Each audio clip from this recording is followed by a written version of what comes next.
देव की आंखों में आज पहली बार वो शक्ति थी जो वसुधा ने पहले कभी नहीं देखी थी।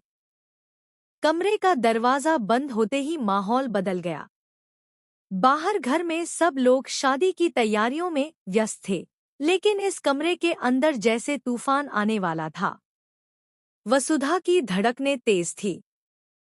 उसे अंदाजा था कि देव अब सच जानकर ही रहेगा, और शायद आज वह सच छुप नहीं पाएगी।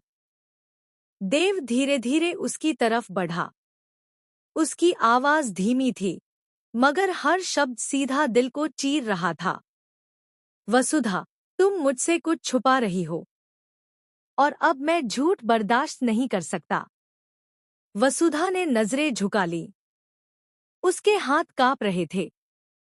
उसने लाख कोशिश की सामान्य दिखने की, मगर उसकी आंखों में भरा डर सब बयां कर रहा था। देव ने उसकी ठुड्डी पकड़कर चेहरा ऊपर उठाया।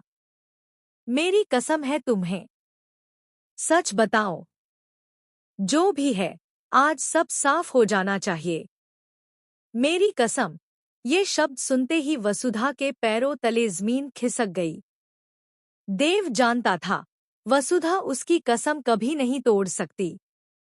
यही उसकी सबसे बड़ी कमजोरी थी। और आज देव ने वही दांव चल दिया था। वसुधा की आंखों में आंसू भर आए। उसके दिमाग में वो सारी बातें घूमने लगी जिन्हें वह महीनों से छुपाती आ रही थी। वो रात, वो फोन कॉल, वो राज जिसने उसकी नींद, उसकी हंसी, उसका चैन सब छीन लिया था। देव की आवाज अब और भारी हो गई। क्या तुम्हारा उस आदमी से कोई रिश्ता है? क्यों बार बार उसका नाम सामने आता है? और तुम हर बार बात बदल देती हो। वसुधा का दिल जोर जोर से धड़कने लगा। वो पीछे हटती गई जब तक कि दीवार से टकरा नहीं गई। अब भागने की कोई जगह नहीं थी। देव की नजरें उसके चेहरे पर टिकी थीं, जैसे सच को पढ़ लेना चाहती हों।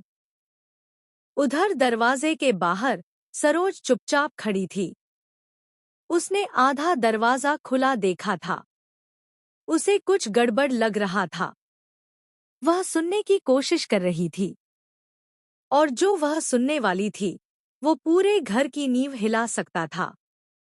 कमरे के अंदर वसुधा ने कांपती आवाज में कहा, देव, जो तुम सोच रहे हो वैसा कुछ नहीं है, लेकिन सच इतना आसान भी नहीं है। देव ने गुस्से में मेज पर हाथ मारा। तो मुश्किल सच ही बता दो। मैं अंधेरे में नहीं जी सकता वसुधा। उसकी आवाज में दर्द ज्यादा था, गुस्सा कम। यही बात वसुधा को तोड़ रही थी। वह जानती थी, देव उस पर भरोसा करता है, और वही भरोसा आज टूटने की कगार पर है। फ्लैशबैक की तरह उसके दिमाग में वो दी